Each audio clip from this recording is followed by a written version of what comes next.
Pemerintah makin getol menyasar pajak-pajak dari Crazy Rich di Indonesia. Hingga akhir tahun 2023, Direktorat Jenderal Pajak Wajib Pajak berhasil mengumpulkan penerimaan sebesar 536,2 triliun rupiah.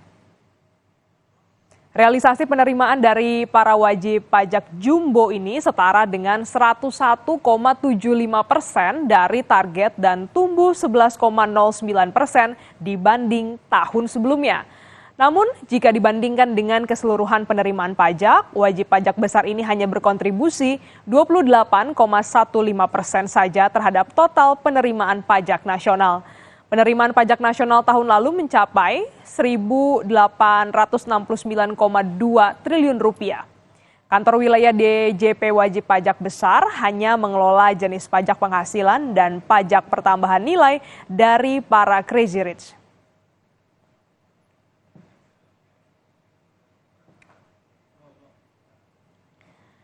Saudara, pemerintah resmi menerapkan formula baru penghitungan tarif pajak penghasilan atau PPh 21 mulai Januari 2024.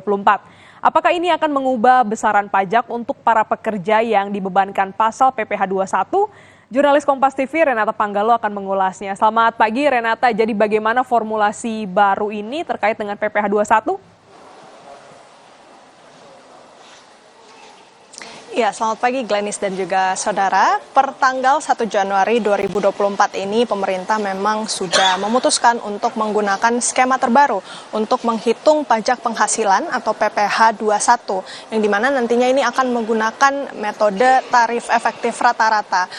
Untuk itu, nantinya perhitungan pajak penghasilan 21 atau PPh 21 untuk periode Januari hingga November 2023 ini nantinya akan menggunakan rumus perhitungan PPh bulanan dengan mengalihkan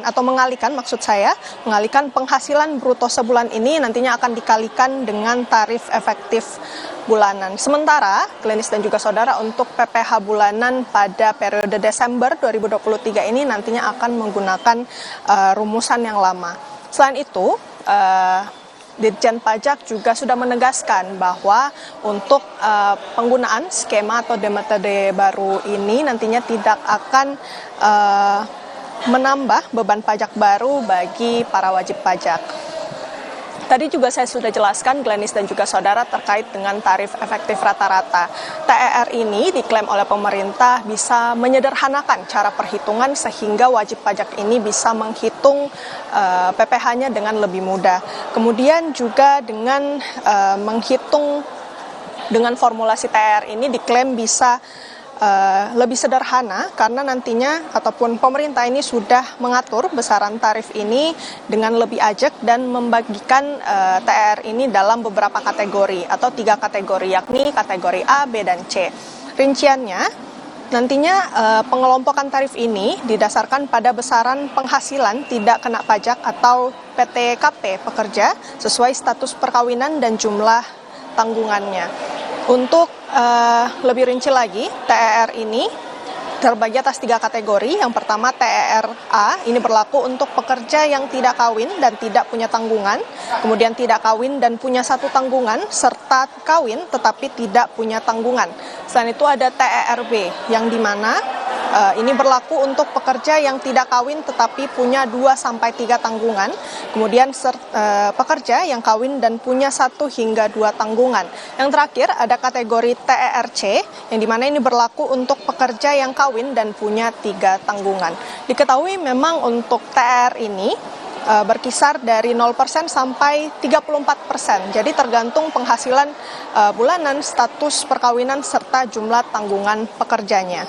Selain itu juga tadi saya sudah sampaikan, Glenis dan juga saudara, untuk perhitungan pada periode Desember 2023 ini akan menggunakan formulasi perhitungan tarif pajak lama, yang dimana caranya adalah dengan mengurangi besaran PPh 21 tahunan versi formula lama dengan besaran PPh 21 selama periode Januari hingga November versi formula baru.